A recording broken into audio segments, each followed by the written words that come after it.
대한민국을 대표하는 자동차 기업 현대자동차는 글로벌 자동차 업계에서는 비교적 후발주자에 속하는 기업입니다. 그리고 이들은 자동차 산업의 다른 후발주자들과 마찬가지로 과거에는 다른 회사 자동차를 면허 생산하는 형태로 사업을 전개했습니다. 특히 국내에서는 일본 미쓰비시 자동차와의 제휴관계가 많이 알려져 있죠. 하지만 현대차는 창사 초기에 포드 자동차와 기술 제휴를 맺고 자동차 사업을 개시했습니다. 하지만 머지않아 현대차와 포드와의 관계는 불편한 동거임이 드러나게 되는데요. 1970년 고 정주영 회장은 포드와 현대가 50대 50으로 출자해 엔진 제작을 위한 제2의 회사를 설립할 것을 제안한 적이 있습니다. 그런데 포드는 이 제안을 단칼에 거절했는데요.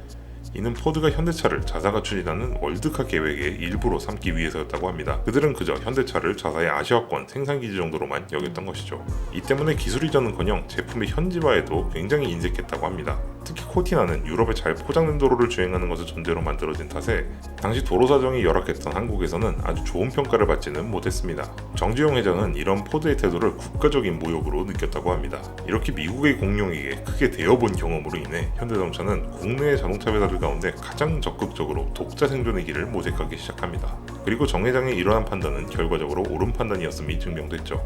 그렇게 1970년대를 전후해 독자 생존의 길을 선택한 현대자동차는 대한민국 최초의 독자 개발 승용차 포니를 시작으로 독자 개발 모델을 하나둘씩 늘려나가기 시작했습니다.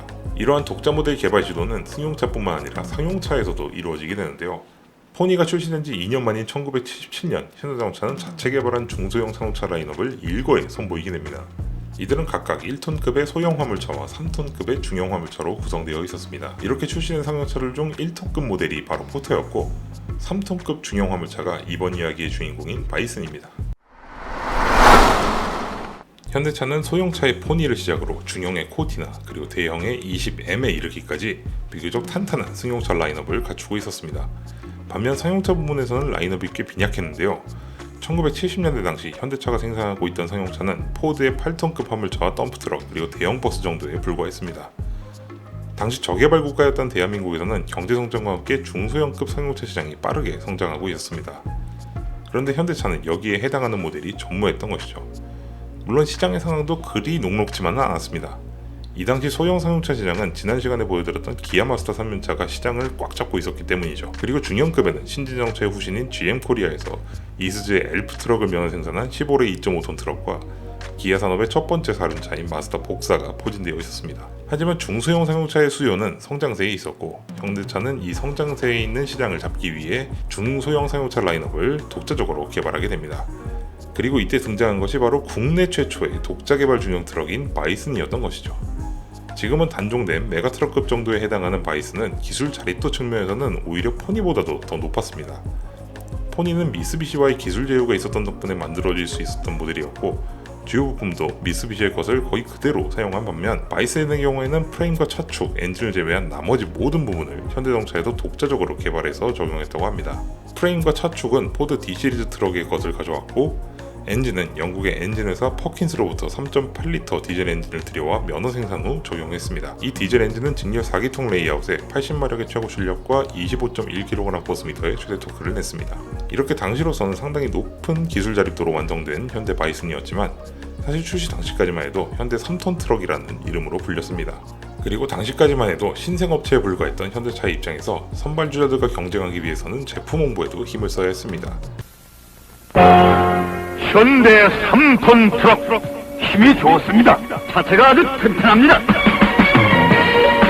포니 포터 개발 성공에 이은 현대 3톤 트럭 자신있게 권합니다. 그래서 현대차는 주로 3톤 트럭을 구입한 현직 화물차 기사의 인터뷰 내용을 TV 및 지명 광고로 내보냈습니다. 그리고 신제품의 효과적인 홍보를 위해 현대자동차는 1979년 신문을 통해 3톤 트럭의 차명을 공모했고 이때 바이슨이라는 이름을 채택을 하게 됩니다.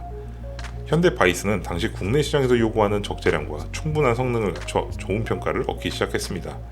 하지만 현대 바이슨 트럭은 출시한 지 5년 만인 1980년 갑작스럽게 단종을 맞고 맙니다. 그 이유는 무엇이었을까요?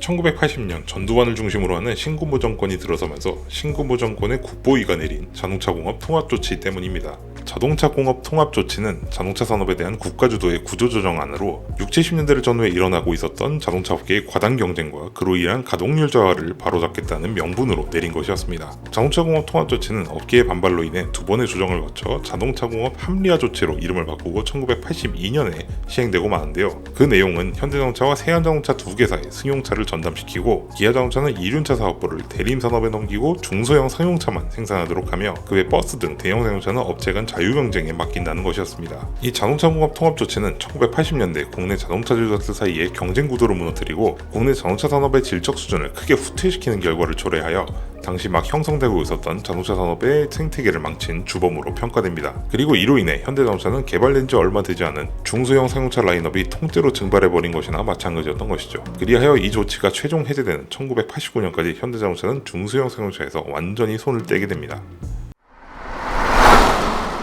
현대 바이스는 아직 기술적으로 성숙하지 못했던 까닭에 차량의 디자인이나 완성도 면에서 부족한 부분들도 많았습니다.